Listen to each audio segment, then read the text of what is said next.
کہ دنیا میں جتنے بھی دن ہیں ان تمام دنوں میں سب سے افضل دن ذی الحجہ کی یہ 10 دن ہے. آپ کو اللہ نے زندگی دی ہے، آپ کی ذمہ داری یہ ہے کہ ان 10 دنوں کی اہمیت کو جانیں، ان 10 دنوں کی عظمت کو سمجھیں، اور ان 10 دنوں میں خاص کر کے اور عام طور سے پورے سال اللہ کی نافرمانی کرنے سے بچیں. آپ کو معلوم ہے جس طرح ان 10 دنوں میں نیکیوں کا ثواب اللہ بڑھا دیتا ہے، ویسے ہی گناہ کا عذاب بھی اللہ تعالیٰ بڑھا دیتا ہے. نمازوں کی پابندی کیجئے، ذکر و اذکار کیجئے، تکبیر کے کلمات کہیے، قرآن کی تلاوت کیجئے، روزہ رکھیے ان 10 دنوں میں. پیارے نبی صلی اللہ علیہ وسلم مکمل 9 دن کا روزہ رکھا کرتے تھے. اللہ اکبر، 9 دن کا روزہ رکھا کرتے تھے. آپ ان 9 دنوں میں 10 دنوں میں روزہ رکھیے. مکمل نہیں رکھ سکتے، کم از کم عرفہ کے دن 9ویں ذی الحجہ کے روزے کا اہتمام کیجیے. آپ یہ 10 دن دنیا کے عظیم ترین قیمتی دنوں میں سے ہیں جنہیں اللہ نے آپ کو بطور تحفہ دیا ہے. آپ اللہ کے اس تحفے کو ضائع نہ کیجیے میرے بھائیوں.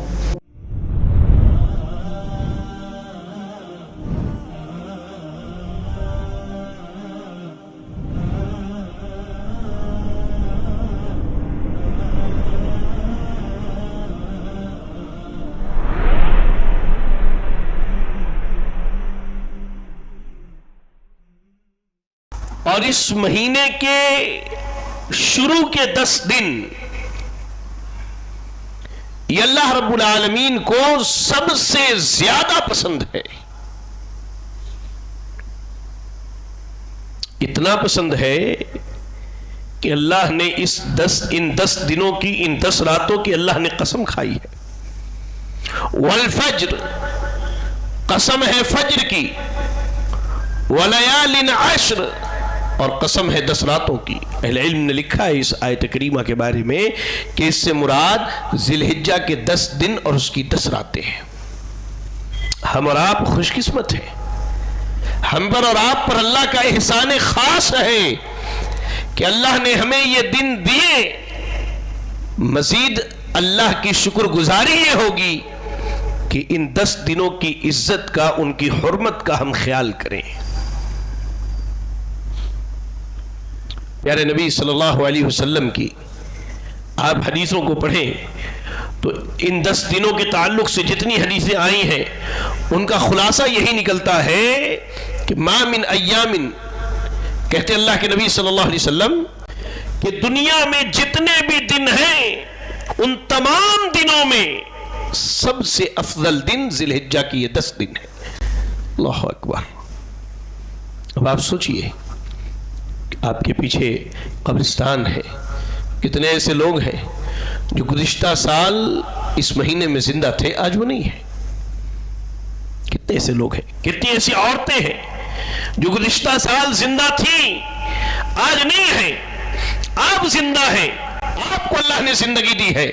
آپ کی ذمہ داری یہ ہے کہ ان 10 دنوں کی اہمیت کو جانیں، ان 10 دنوں کی عظمت کو سمجھیں، اور ان 10 دنوں میں خاص کر کے اور عام طور سے پورے سال اللہ کی نافرمانی کرنے سے بچیں. آپ کو معلوم ہے جس طرح ان 10 دنوں میں نیکیوں کا ثواب اللہ بڑھا دیتا ہے، ویسے ہی گناہ کا عذاب بھی اللہ تعالیٰ بڑھا دیتا ہے. نمازوں کی پابندی کیجئے، ذکر و اذکار کیجئے، تکبیر کے کلمات کہیے، قرآن کی تلاوت کیجئے، روزہ رکھیے ان 10 دنوں میں. پیارے نبی صلی اللہ علیہ وسلم مکمل 9 دن کا روزہ رکھا کرتے تھے. اللہ اکبر، 9 دن کا روزہ رکھا کرتے تھے. آپ ان 9 دنوں میں 10 دنوں میں روزہ رکھیے. مکمل نہیں رکھ سکتے، کم از کم عرفہ کے دن 9ویں ذی الحجہ کے روزے کا اہتمام کیجئے. آپ یہ 10 دن دنیا کے عظیم ترین قیمتی دنوں میں سے ہیں جنہیں اللہ نے آپ کو بطور تحفہ دیا ہے. آپ اللہ کے اس تحفے کو ضائع نہ کیجئے میرے بھائیوں. یہ تو پہلی بات تھی آج کے جمعہ کے خطبے کے تعلق سے. دوسری بات، ان 10 دنوں میں ہم اور آپ خصوصی طور پر ایک شخصیت کو یاد کرتے ہیں، ان کا تذکرہ کرتے ہیں، اور اپنی زبان میں کہتے ہیں کہ ہم ان کی سنت کو زندہ کر رہے ہیں. ابراہیم علیہ السلام. آپ جان کر کے حیران ہوں گے. غور سے میری باتیں سمجھ میں تو آ رہی ہیں نا؟ آسان سے آسان الفاظ کہنے کی کوشش کرتا ہوں تاکہ آپ سمجھ جائیں میری بات. ہماری اور آپ کی زندگی میں سب سے زیادہ اہمیت کی حامل اگر کوئی شخص ہے اللہ کے بعد تو جناب محمد رسول اللہ صلی اللہ علیہ وسلم کا مقام و مرتبہ ہے. فارسی زبان میں شاعر کہتا ہے بعد از خدا بزرگ توئی ایک قصہ مختصر ہو کہ اللہ کے بعد ہمارے یہاں نبی کا مقام ہے. آپ حیران ہوں گے قرآن جب آپ پڑھیں گے تو آپ کو ایک چیز معلوم ہوگی کہ اللہ اپنے حبیب جناب محمد رسول اللہ صلی اللہ علیہ وسلم کو اس بات کا حکم دے رہا ہے کہ آپ ابراہیم علیہ السلام کی راہ پر چلیے یا ابراہیمی بن جائیے. کتنی عظیم بات ہے. جس شخص کو اللہ نے پوری دنیا کے لیے ہدایت کا سرچشمہ بنایا، جن کے ذریعہ اللہ نے دنیا والوں کو ہدایت دی، کتاب و سنت جن کے ذریعہ اللہ نے پہنچایا، اس نبی کو یہ کہا جا رہا ہے اے نبی آپ ابراہیمی بن جائیے، ابراہیم کی راہ پر چلیے علیہ السلام. قرآن پڑھیے آپ. اللہ رب العالمین نے کہا ان اتبع ملت ابراہیم حنیفہ. کہا اللہ نے اے نبی آپ ابراہیم علیہ السلام کی راہ پر چلیے، ان کی ملت پر چلیے، ان کے طریقے پر چلیے. اب غور کیجئے آپ کہ اللہ تعالیٰ آخر ابراہیم علیہ السلام کی راہ پر چلنے کا کیوں حکم دے رہا ہے. اور آپ ایک چیز پر اور حیران ہوں گے، گزشتہ اقوام جو گزری ہیں جنہیں ہم اور آپ جانتے ہیں، بالخصوص دو بڑی قومیں یہود و نصارہ جن کا آج بھی وجود اس دنیا کے اندر موجود ہے. آپ پریشان ہوں گے یہ جان کر کے کہ یہودی بھی کہا کرتے تھے کہ ہم ابراہیمی ہیں اور عیسائی بھی کہا کرتے تھے کہ ہم ابراہیمی ہیں. اللہ نے دونوں کا رد کرتے ہوئے اللہ کے نبی کو حکم دیا، کہا کہ ما کان ابراہیم، اللہ نے کہا کہ ابراہیم جو ہے ما کان ابراہیم یہودیا ولا نصرانیا، ابراہیم یہودی نہیں تھے، ابراہیم نصرانی نہیں تھے، ولیکن کان حنیفا مسلما، وہ ایک سو ہو کر اللہ کی عبادت کرنے والے تھے. وما کان من المشرکین، اور وہ مشرکوں میں سے نہیں تھے. قرآن کی آیت یہ بتاتی ہے کہ یہود و نصارہ یہ مشرکین میں سے ہیں اور ابراہیم علیہ السلام مشرکوں میں سے نہیں ہے. اللہ رب العالمین نے انہیں مشرکوں میں سے نہیں بنایا. تو آپ غور کیجئے کہ اللہ رب العالمین جا بجا کئی ایک مقامات پر پیارے نبی صلی اللہ علیہ وسلم کو اور آپ کی اس امت کو بارہا اللہ یہ حکم دے رہا ہے کہ ابراہیمی بن جاؤ، ابراہیم علیہ السلام کے راستے پر چلو، ابراہیم علیہ السلام کے طریقے پر چلو. اب ہماری اس قوم نے اس کا مطلب کیا نکالا؟